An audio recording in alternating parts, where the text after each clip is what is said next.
Alzheimer's disease and reality, how to live in an era where memories fade. Hello, dear listeners.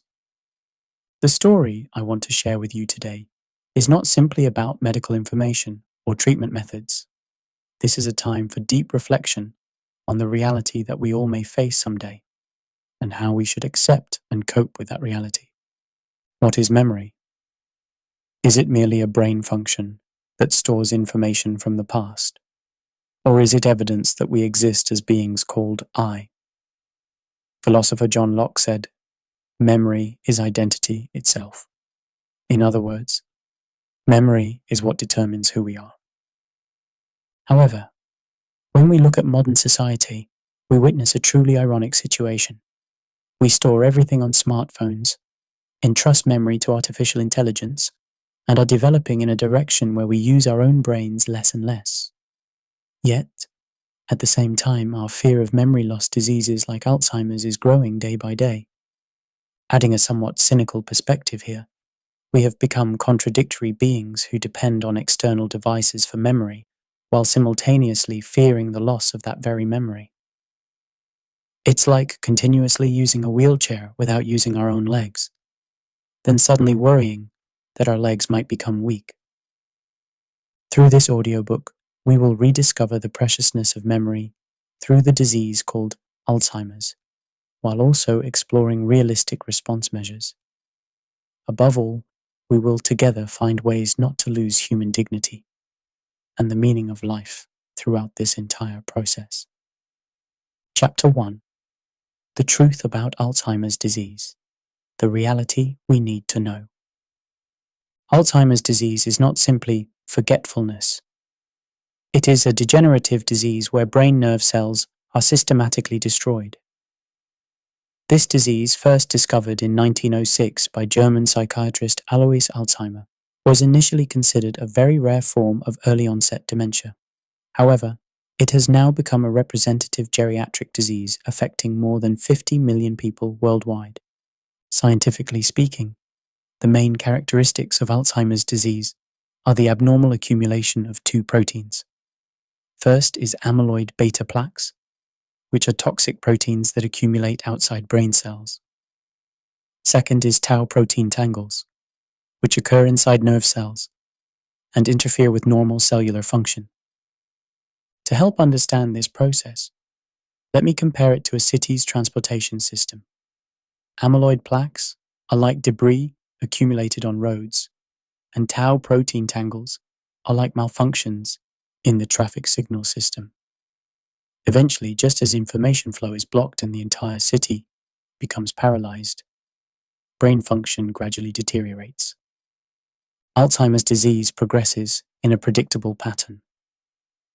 In the early stages, recent memories begin to disappear first. This is because the hippocampus region of the brain is damaged first. The hippocampus is a core organ for forming new memories, functioning much like a computer's RAM.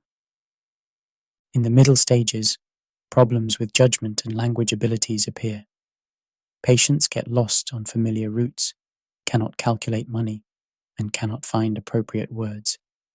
From this point, the burden of family caregiving begins to increase rapidly. In the late stages, even basic physical functions are lost. Walking, swallowing, and even sitting become difficult. The saddest thing is that they can no longer recognize family faces and don't even know who they are. According to the World Health Organization, the number of dementia patients worldwide is expected to reach 150 million by 2050. In Korea, there are currently about 840,000 dementia patients, representing approximately 10% of the population aged 65 and older. The economic costs are also enormous. The average annual cost of caring for one Alzheimer's patient exceeds 20 million won. This includes not just medical expenses, but also caregiving costs, family income loss, and psychological costs. However, the greatest costs are those that cannot be measured in numbers. The mental suffering of families, the loss of patient dignity, and the emotional burden experienced by society as a whole. These are losses that cannot be compensated by any insurance. Currently, there is no method to completely prevent or cure Alzheimer's disease. However, it is possible to reduce risk factors.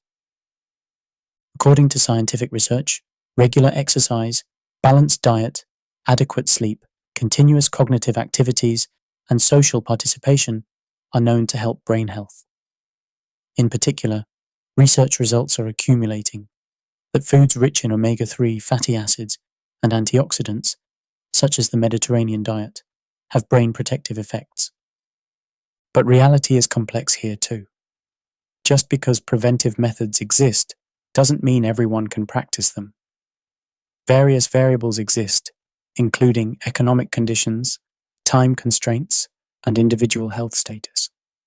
While facing all these realities, we must not lose hope. Although Alzheimer's disease is a frightening illness, we can still discover human dignity and the value of love within it. Chapter 2: Memory Mechanisms and Brain Science. The human brain weighs only about 1,400 grams, but contains over 100 billion nerve cells. This is similar in scale to the number of stars in our galaxy. Even more amazing is the number of synapses created by these nerve cells connecting to each other.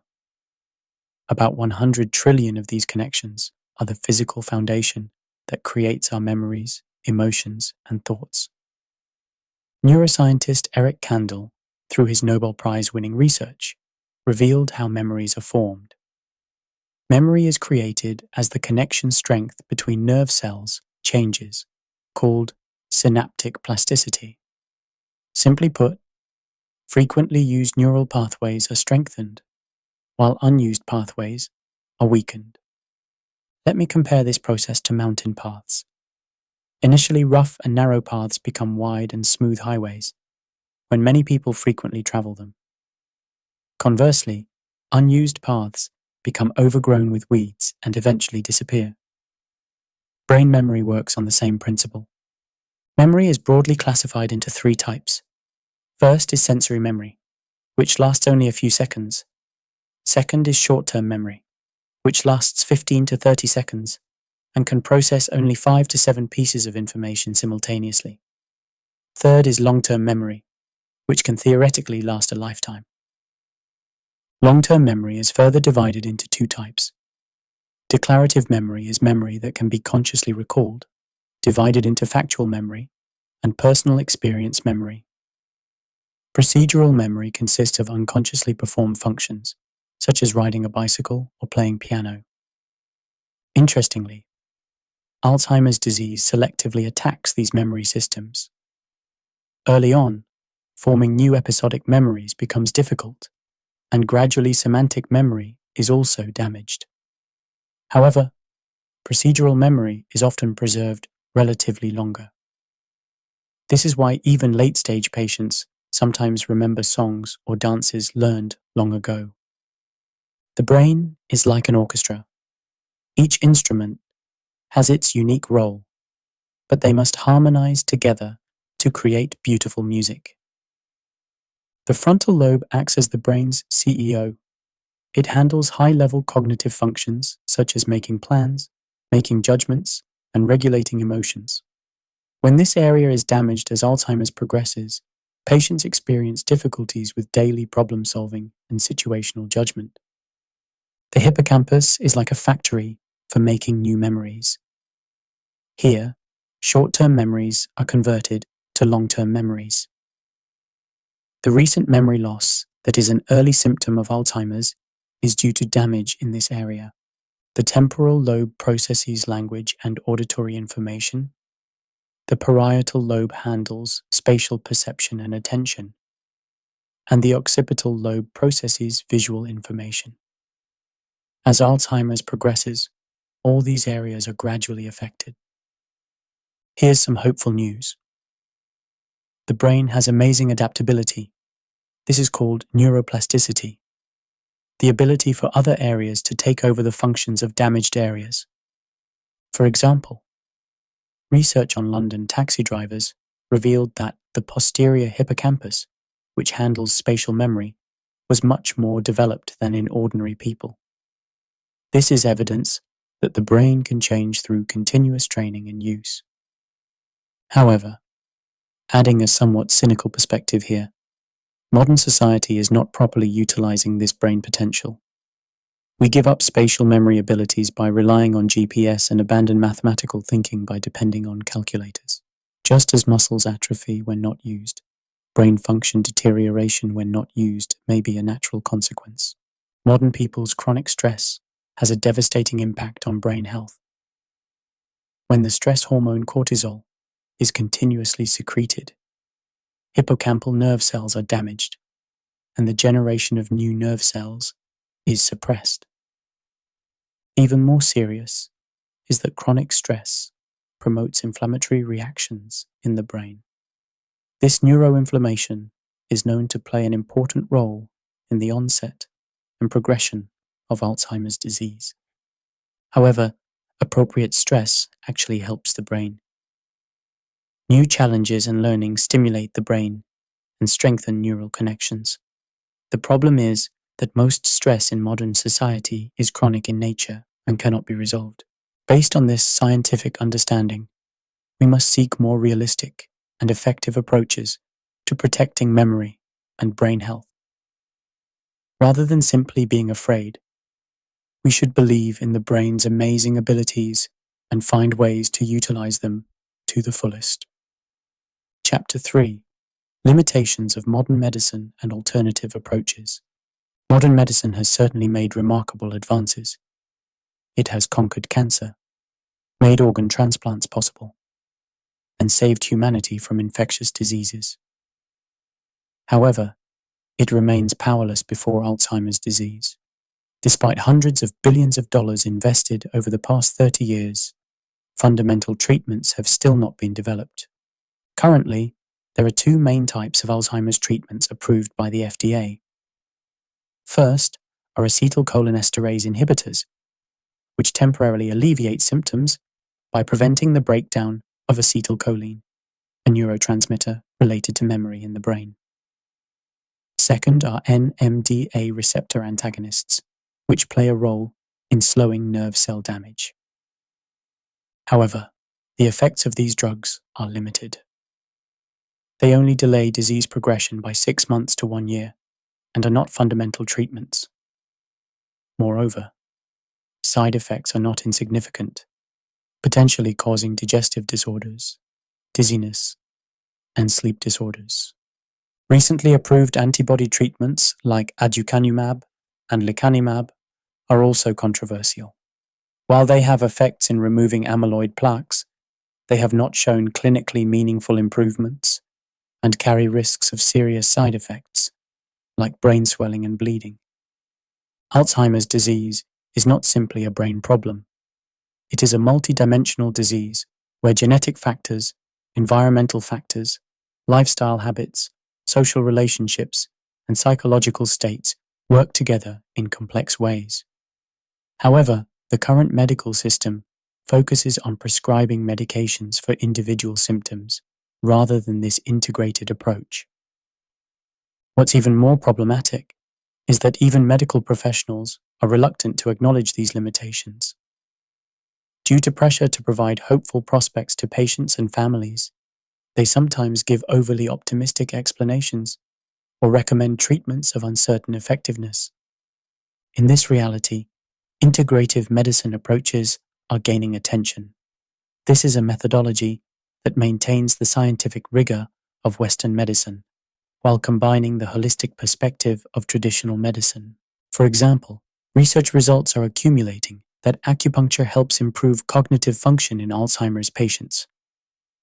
A research team at Beijing University in China confirmed through fMRI that acupuncture at specific acupoints improves brain blood flow and reduces neuroinflammation. Music therapy is also a noteworthy alternative. Music stimulates multiple brain regions simultaneously, promoting neuroplasticity.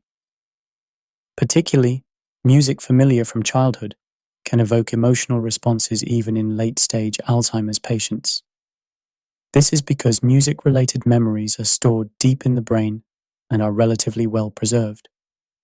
Art therapy, horticultural therapy, and animal therapy also help improve patients' quality of life. These approaches meet patients' emotional and social needs that cannot be resolved through medication alone. In this context, what we should pay attention to is Hwolbop, Korean traditional manual therapy. However, it must be emphasized that Hwolbop is a specialized treatment that can only be performed by highly skilled experts. Especially for Alzheimer's patients, treatment by the highest level practitioners with over 20 years of clinical experience is essential. Hwolbop is not a simple folk remedy, but exists at the intersection where thousands of years of accumulated empirical knowledge meets modern science. The core principle of Hwolbop, when performed accurately by the highest level practitioners, is the improvement of qi and blood circulation.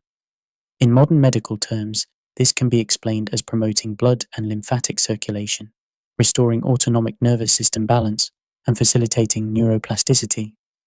Particularly, cervical and occipital massage, performed by skilled experts, has direct effects on improving brain blood flow.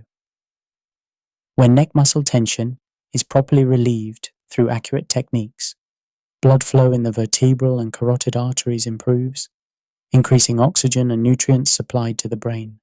Additionally, expert tactile stimulation activates the brain's sensory cortex.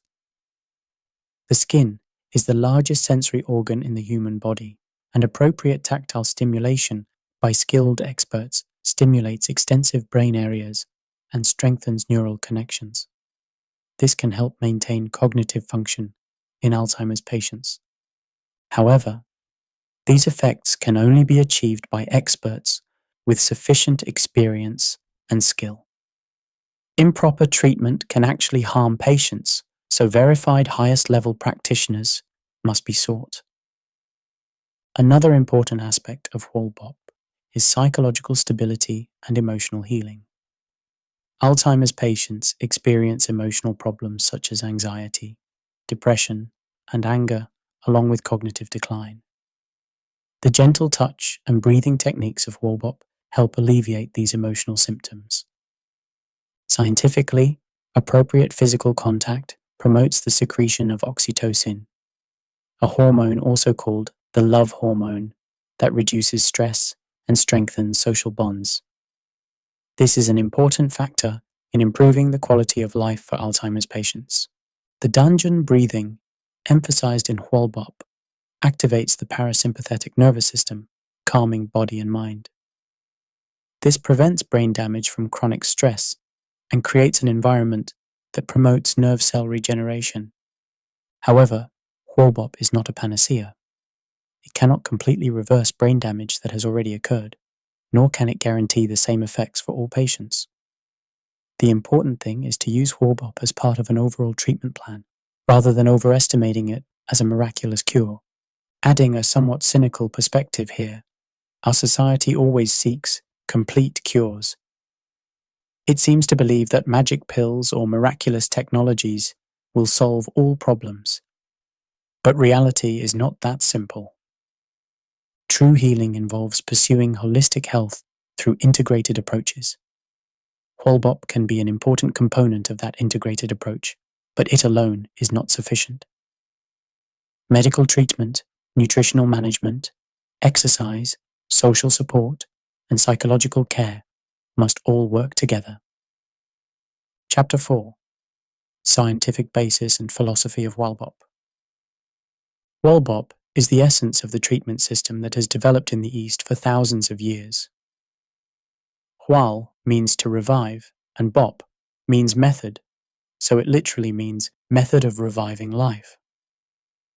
This contains a philosophy that goes beyond simply treating disease to restore the overall life force of humans. From a modern scientific perspective, analyzing Hwolbop reveals several physiological mechanisms. First is the effect on the nervous system. Hwolbop's manual therapy stimulates the somatosensory cortex, increasing brain activity. This has been confirmed through functional magnetic resonance imaging studies, particularly showing activation of brain regions responsible for attention and memory. Second is the effect on the circulatory system. Acupoint stimulation and massage in Hwalbop dilate blood vessels and improve blood flow. Particularly, improving brain blood flow is very important for Alzheimer's patients, as adequate blood supply is essential for brain cell survival and function maintenance. The core concept of QI in Hwalbop has long been a mystery to Western scientists. However, recent studies show that Qi is not simply superstition, but is actually related to measurable physiological phenomena.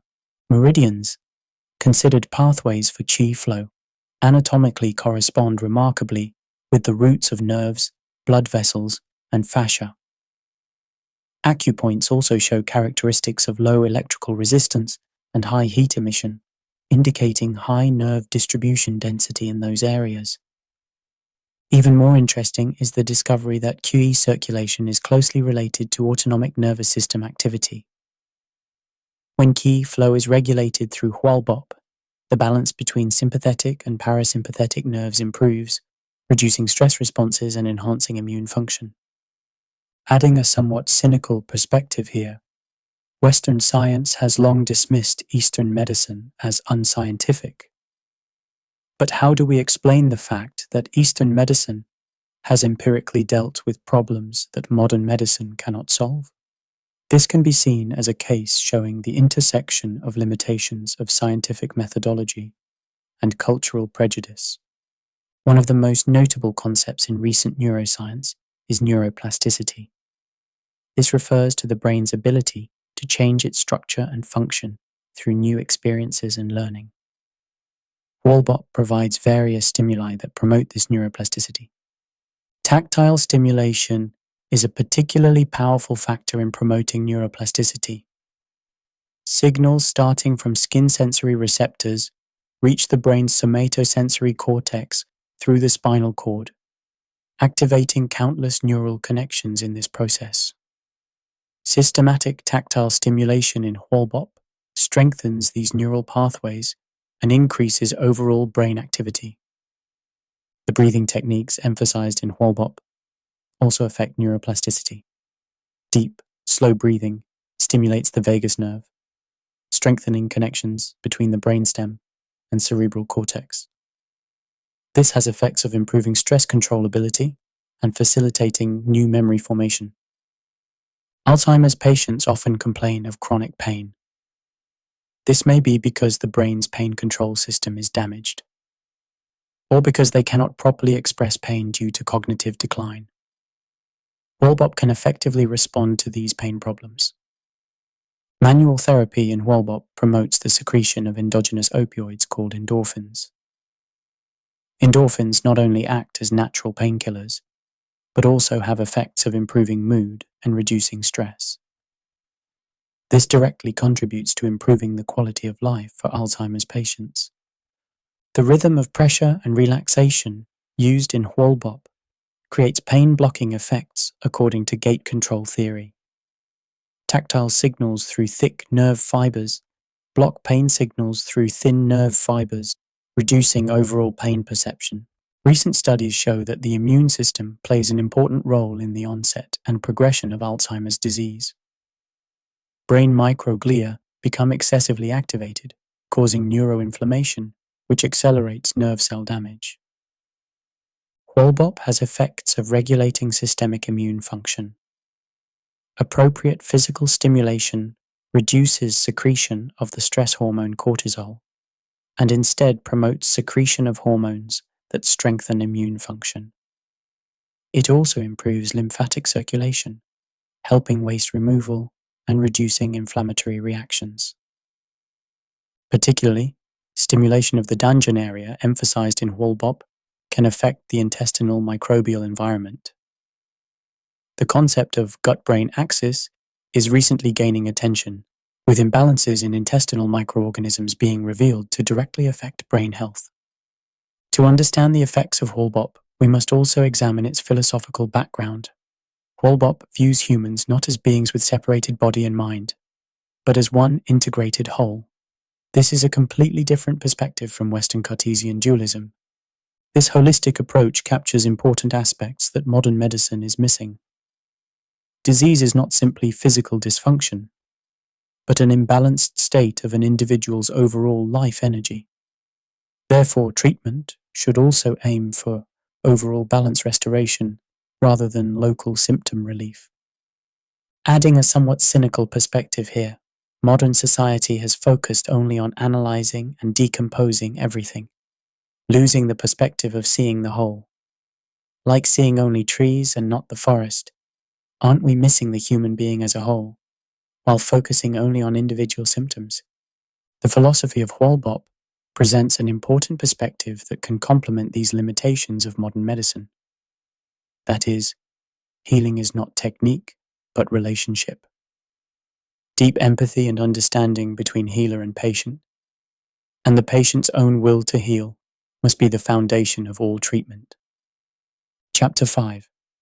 Realistic concerns of families and caregivers. Alzheimer's disease is not a disease of the patient alone. It is not an exaggeration to say that the entire family, especially the primary caregiver, suffers together. According to statistics, over 80% of primary caregivers of Alzheimer's patients experience serious stress and depression, with many of them losing their health before the patient. Primary caregivers are mostly the patient's spouse or adult children. They face the situation of having to care for the patient 24 hours a day, 7 days a week. At night, they cannot sleep properly due to wandering patients, and during the day, they cannot take their eyes off them for a moment. Personal time or space becomes a luxury. Even more painful is the psychological burden. They must daily experience situations where their loved one does not recognize them and sometimes treats them hostilely. The shock of a lifelong spouse asking, "Who are you?" is indescribable. Adding a somewhat cynical perspective here, our society tends to take the sacrifices of these caregivers for granted.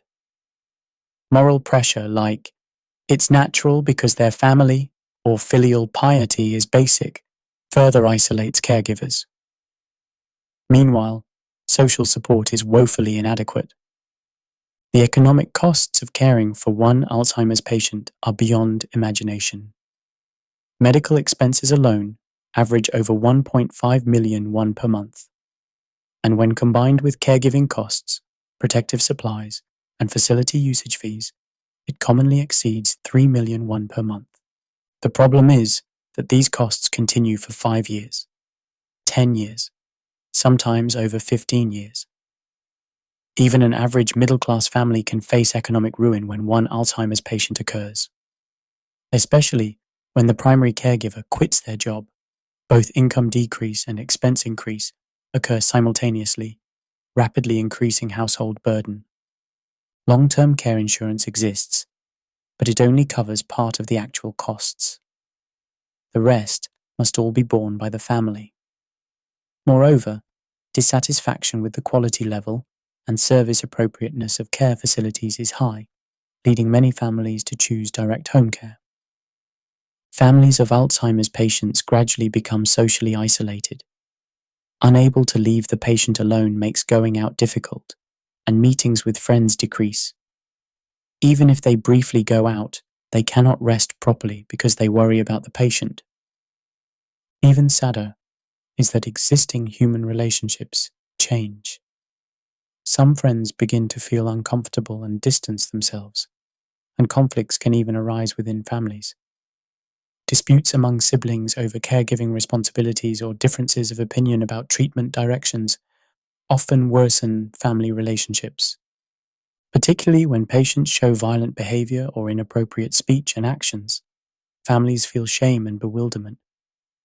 This further restricts social activities and eventually leads to a vicious cycle of isolation. One of the greatest psychological pains experienced by caregivers is guilt. If I had cared for them better, if I had discovered it earlier, if I had provided better treatment. Such self-blame endlessly torments caregivers. Even brief rest or joy induces guilt. The thought that they cannot be comfortable while the patient is suffering, the inability to forgive themselves for feeling relief when the patient passes away. These feelings mentally weigh down caregivers. This guilt is objectively completely unjustified, but it is very real and painful for those experiencing it. No matter how much people around them say, "It's not your fault," it doesn't easily disappear. In this situation, WALBOP can provide important help not only to patients, but also to caregivers. However, it must be emphasized that for Alzheimer's patients, only the highest level practitioners with over 20 years of experience should perform treatments.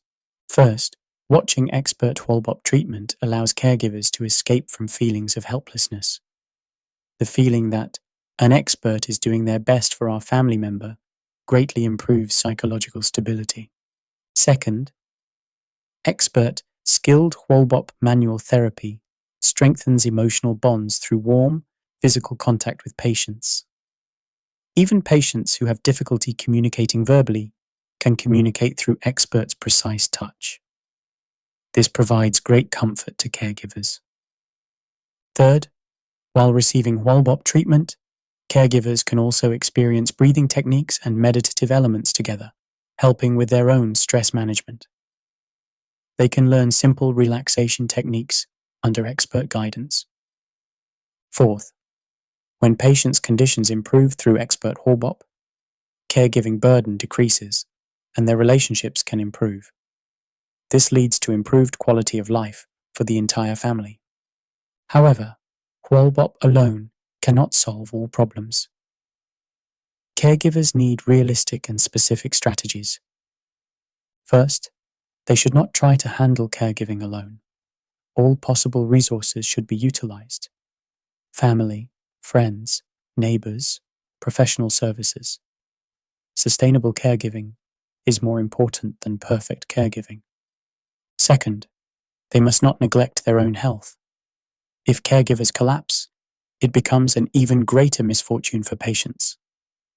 Regular health checkups, adequate rest, and appropriate exercise are necessities, not choices. Third, they should build networks for emotional support. Meetings with other families in similar situations, counseling with professional counselors, and support from religious communities can be helpful. Fourth, they should plan ahead.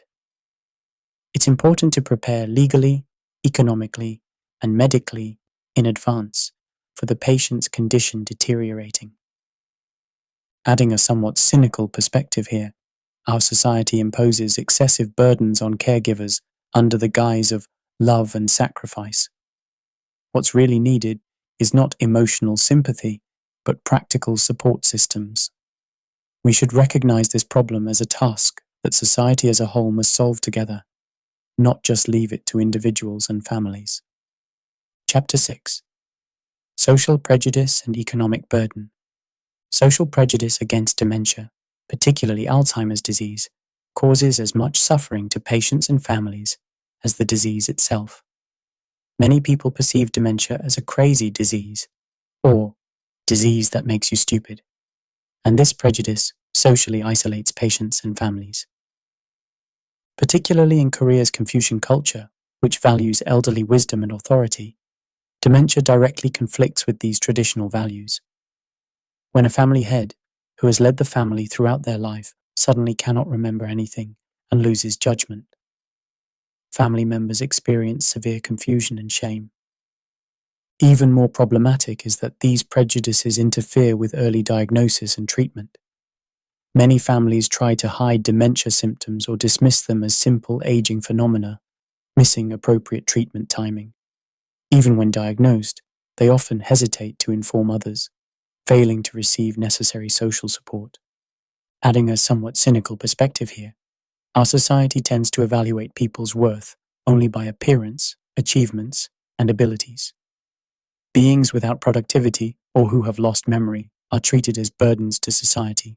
But is human worth really dependent only on cognitive abilities and productivity? Korea's medical system is efficient for acute disease treatment, but has a structure unsuitable for chronic degenerative diseases like Alzheimer's. Most hospitals pursue rapid treatment turnover rates, making it difficult to provide the sufficient time and attention needed for dementia patients. Moreover, dementia treatment requires integrated medical treatment, along with caregiving, rehabilitation, and psychological support.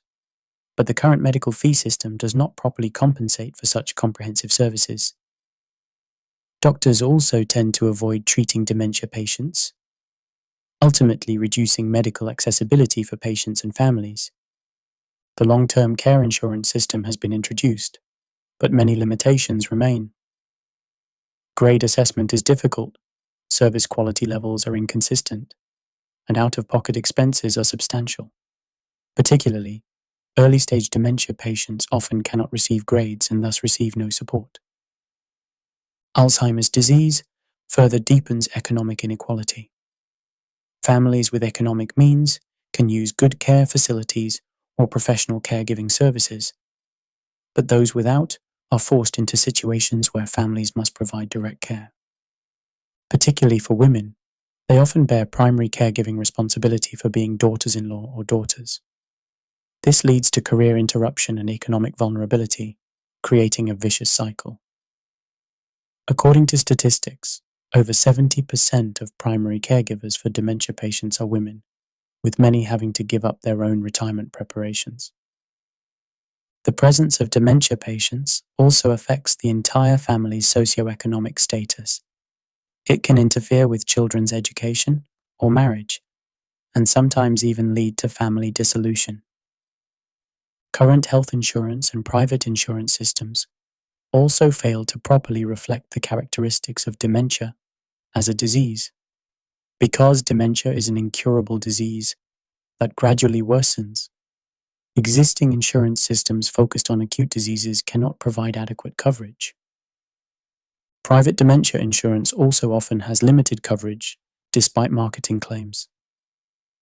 Insurance payout criteria are strict, and most cases do not cover caregiving or living expenses where the greatest costs occur. Adding a somewhat cynical perspective here, insurance companies market under the name dementia insurance, while trying to avoid paying benefits for various reasons when dementia patients actually occur. This is behavior distant from insurance's original purpose. The economic impact of Alzheimer's disease on society is beyond imagination. Considering not only direct medical and caregiving costs, but also productivity loss, family caregivers giving up economic activities, and increased social security costs, tens of trillions of won in social costs occur annually. Even more serious is that these costs are rapidly increasing. As aging progresses, the number of dementia patients is exponentially growing, and with medical technology advances, patients' survival periods are also lengthening. This can eventually become a factor threatening the sustainability of society as a whole. However, paradoxically, investment in dementia prevention and treatment remains insufficient. Politicians and policymakers approach this problem passively because immediate visible results do not appear. Chapter 7. Prevention and Healthy Aging. Preventing Alzheimer's disease is like running a marathon. It's not something that can be achieved by concentrated effort over a short time like sprinting, but requires consistent management throughout life. Brain health begins in the fetal stage and accumulates throughout life. Recent studies are focusing on the concept of cognitive reserve. This refers to the brain's ability to maintain normal cognitive function even when damaged. People with high education levels, complex occupations, and active social lives show delayed onset of dementia symptoms, even with the same degree of brain damage. Let me compare this to a bank account. Someone who has consistently saved from a young age can maintain sufficient balance even when making some withdrawals in old age.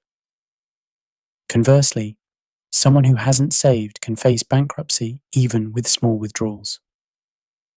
Numerous studies show that certain lifestyle habits reduce dementia risk. However, the important thing here is overall lifestyle patterns rather than individual factors. Exercise is one of the most certain brain protection factors. Aerobic exercise increases blood flow to the brain, promotes generation of new nerve cells, and increases secretion of brain-derived neurotrophic factor. Particularly, moderate intensity aerobic exercise like walking, swimming, and cycling for over 150 minutes per week is recommended. Sleep quality is also crucial for brain health. During sleep, the brain's glymphatic system operates to clean waste products accumulated during the day, particularly amyloid beta. Chronic sleep deprivation interferes with this cleaning process and increases dementia risk. Chronic stress is the greatest enemy of brain health. When the stress hormone cortisol is continuously secreted, hippocampal nerve cells are damaged and memory formation ability declines. Stress also promotes inflammatory reactions, accelerating brain damage. However, completely avoiding stress in modern society is impossible. The important thing is learning effective stress management methods. Meditation, yoga, deep breathing, and hobby activities can help. Here, the value of Hwalbop becomes apparent. Hwalbop's breathing techniques and relaxation skills are very effective for stress management. Regular Hwalbop treatments themselves also help with stress relief.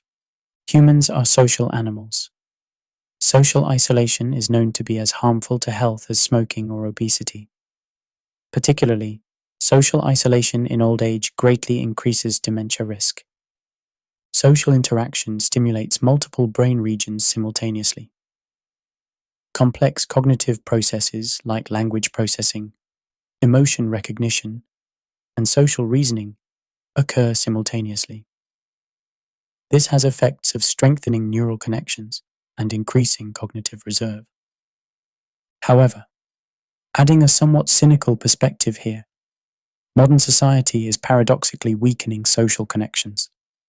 We think we're connected through SNS, but actually, only superficial relationships are increasing while deep human relationships are decreasing.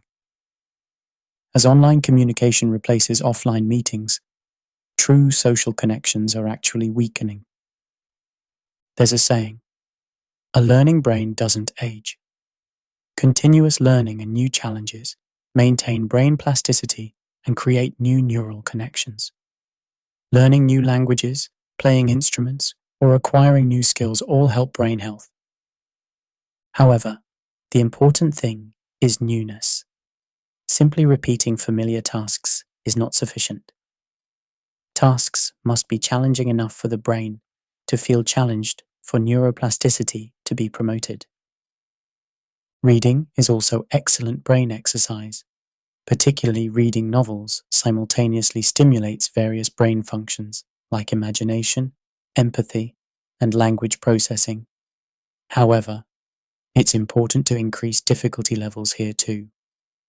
Reading only 2 easy books doesn't stimulate the brain. Proper management of existing diseases is also important for dementia prevention. Hypertension, diabetes, and hypercholesterolemia all damage brain blood vessels, increasing vascular dementia risk.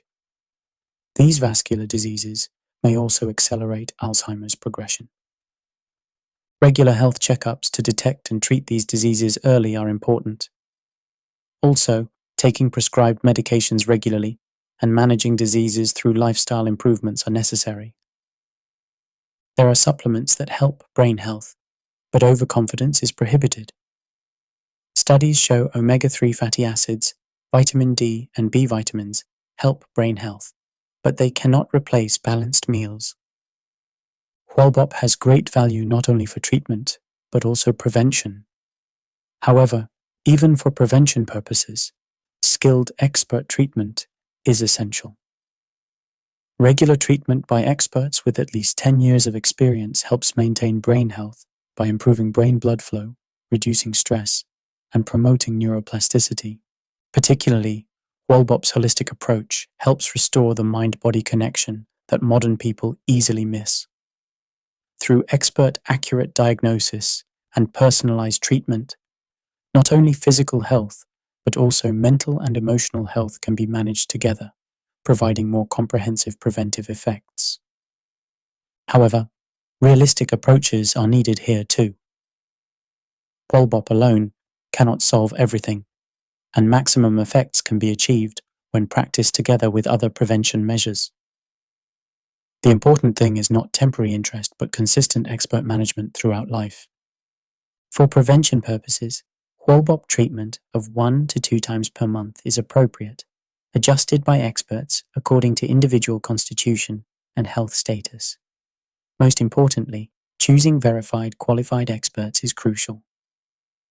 Chapter 8. Future Hope and Research Trends. 21st century science and technology are presenting new hope for Alzheimer's disease research. Artificial intelligence, gene therapy, stem cell therapy, and nanotechnology are converging to open possibilities previously unimaginable. Particularly noteworthy is the development of early diagnosis technology. While in the past, diagnosis was only possible after clinical symptoms appeared, now, pathological changes of Alzheimer's disease can be detected 10 to 20 years before symptoms appear through brain imaging technology and biomarker testing. PET scans can directly confirm amyloid plaque accumulation in the brain, and cerebrospinal fluid or blood tests can measure concentration changes of specific proteins. Recently, research results show early diagnosis is possible through simple cognitive tests or language pattern analysis using AI. However, ethical dilemmas arise here. In situations where effective treatments don't yet exist, is it really desirable to predict Alzheimer's disease onset in advance? Some people want to know and prepare in advance, but others think not knowing is happier. Existing Alzheimer's drug development has mostly focused on removing amyloid plaques. However, as dozens of candidate drugs failed in clinical trials, researchers are seeking new approaches. Recently, multi-target approaches are gaining attention. If Alzheimer's disease is not a single cause, but a complex disease where multiple factors work together, treatment should also simultaneously target multiple targets. Drugs pursuing simultaneous inflammation suppression, neuroprotection, and vascular improvement are being developed. The concept of personalized treatment is also being introduced. This involves comprehensively analyzing patients' genetic characteristics, biomarker profiles, and lifestyle habits to find treatment methods optimized for individuals. Stem cell therapy is also receiving great expectations. Methods are being researched to replace damaged brain cells or help existing brain cell survival through growth factors secreted by stem cells. Digital technologies like smartphones, virtual reality, and augmented reality have begun to be used in Alzheimer's treatment. These are called digital therapeutics, with advantages of virtually no side effects and easy personalization compared to drugs. Cognitive training apps are already showing considerable effects. Game format programs are showing research results, improving patients' attention, memory, and problem-solving abilities. Particularly, programs made enjoyably increase patient participation and enable continuous training. Reminiscence therapy using virtual reality technology is also noteworthy. This recreates patients' youthful environments in virtual reality to stimulate memories and promote emotional stability. Personalized virtual environments can be created by combining house structures, family photos, and familiar music. Interestingly, traditional treatments like WellBop are also evolving into new forms by combining with modern technology. However, at the center of all this development remains skilled experts' experience and judgment. Research is being conducted using sensor technology to objectively measure the effects of highest-level practitioners' WellBop treatments and using AI to find optimal treatment directions for individual patients. For example, heart rate variability measurement can monitor in real time the effects of skilled experts' WellBop on the autonomic nervous system. EEG tests can also confirm changes in brain activity during highest-level practitioners' WellBop treatments. There are also attempts to systematize and standardize WellBop education through online platforms, using VR technology to learn precise acupoint locations and treatment methods on 3D human body models. However, this is only basic education, and actual patient treatment is only possible after sufficient clinical experience. However, adding a somewhat cynical perspective here, technological advancement doesn't always bring only good results. Walbop's essence lies in human interaction between healer and patient, and excessive technologization might actually harm this essence. Most importantly, no matter how much technology advances, it cannot replace the intuition and experience gained through over 20 years of deep training by experts. Technology is only an auxiliary tool. Walbop's true core still lies in the hands and hearts of highest level practitioners. However, these rosy future prospects also have realistic limitations. First, technology development takes considerable time. Currently developing treatments may need another 10 to 20 years to actually reach patients. Second, there are economic accessibility problems. Latest treatments are expected to be very expensive, potentially further deepening economic inequality. Third, ethical issues will become more complex. Gene therapy, brain implants, and AI diagnosis all raise new ethical dilemmas. Adding a somewhat cynical perspective here, scientific and technological advancement doesn't always guarantee human happiness. More accurate diagnosis can create greater anxiety, and more complex treatments can cause more side effects. It's important not to fall into technological omnipotence and not lose human values. Chapter 9.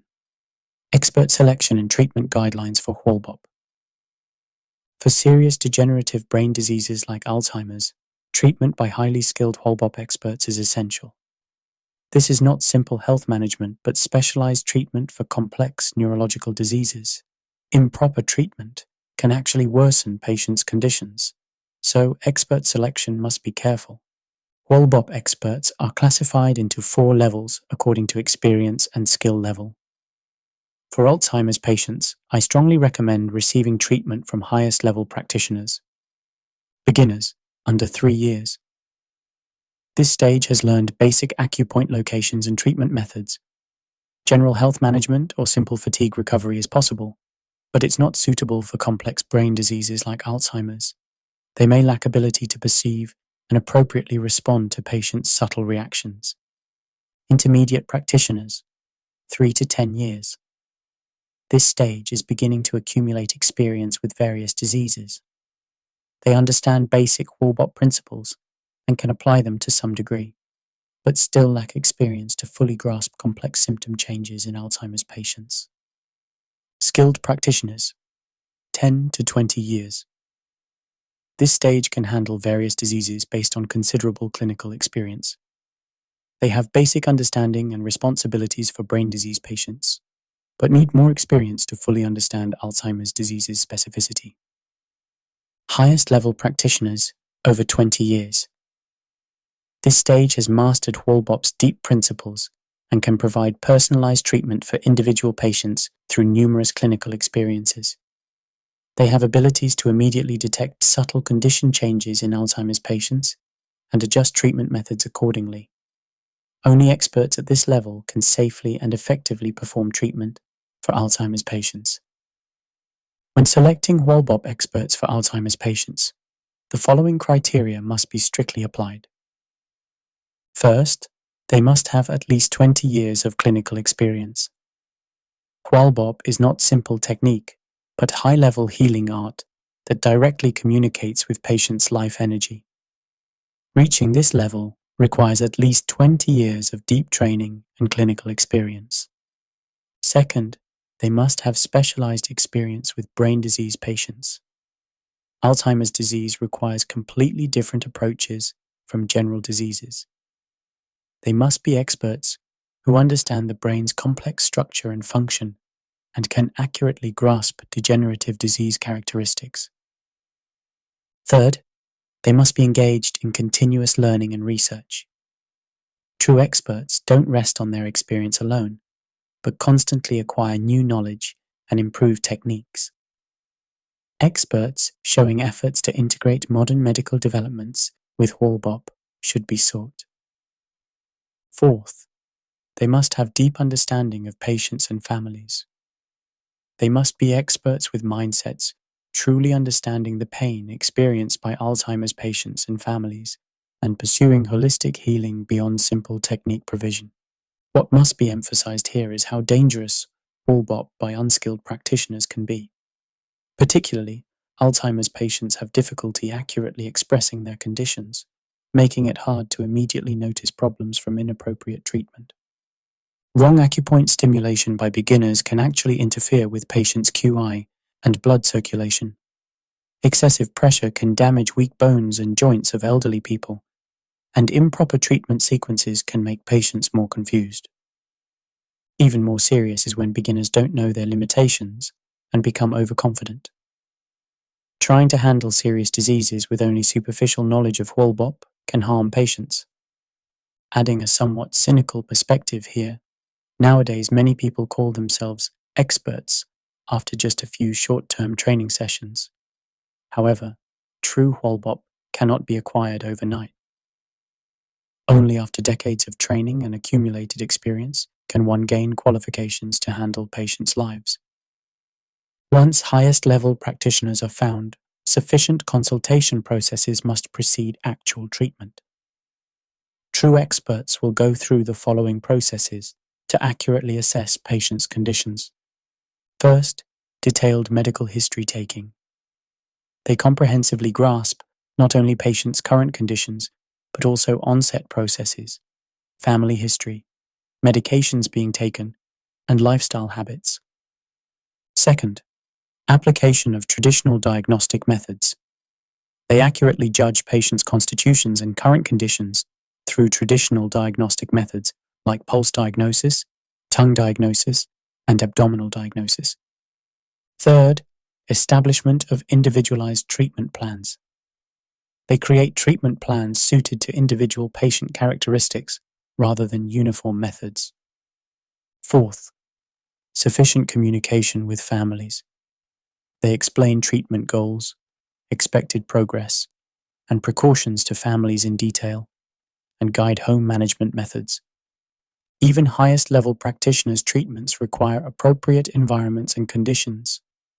Professional WALBOP treatment rooms should have the following conditions. First, clean and quiet environment. They must minimize infection risks and create peaceful atmospheres where patients can concentrate. Second, appropriate temperature and humidity maintenance. Indoor environments must be controlled so patients feel comfortable. Third, emergency preparedness. Emergency treatment equipment and communication systems with medical staff must be prepared for unexpected situations. Fourth, regular effect evaluation systems. Systems capable of objectively evaluating and recording treatment effects must be established. WALBOP treatment for Alzheimer's patients should be approached from long-term perspectives.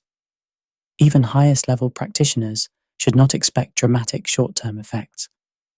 Generally, the following periods and frequencies are recommended. Initial intensive treatment period, 1 to 3 months.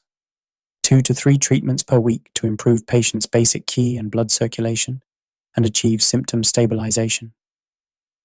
Maintenance treatment period after 3 months.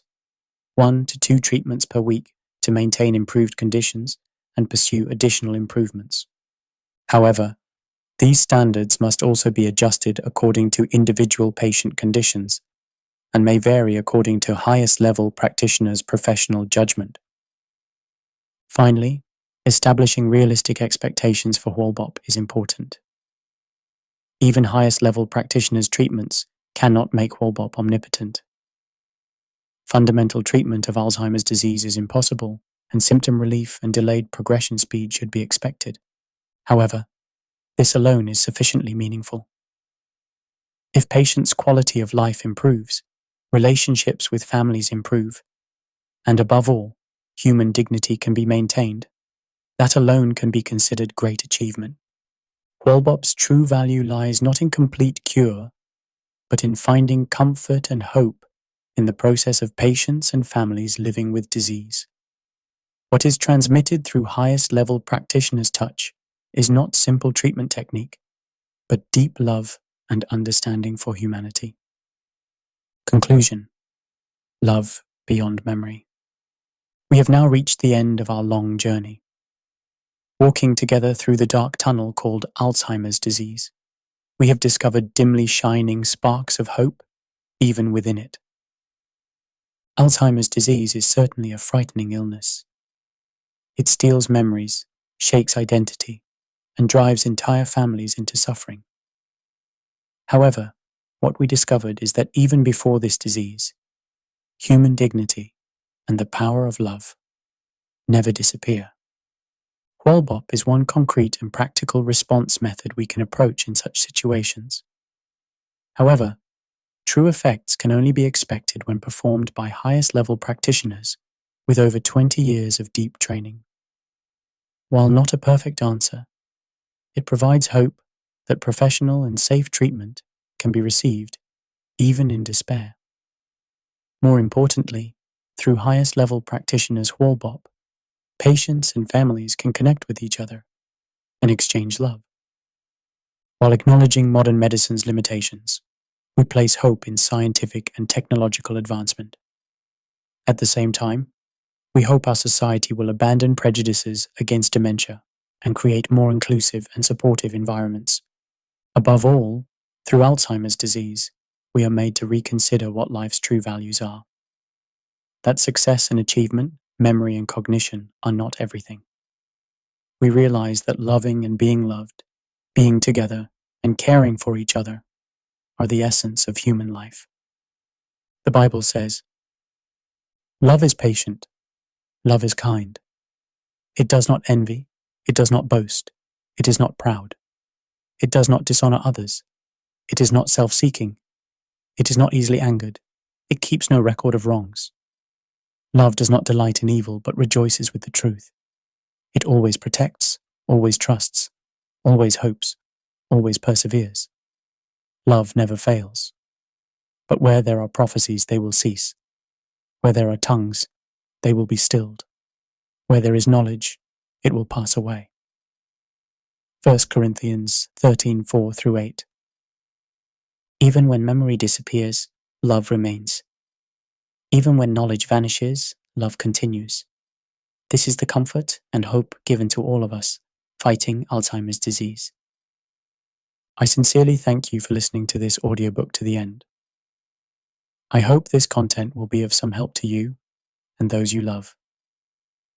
If you want more health information and life wisdom, please subscribe to our YouTube channel. We will continue to provide beneficial content for your healthy and happy life. Thank you for taking precious time to listen today.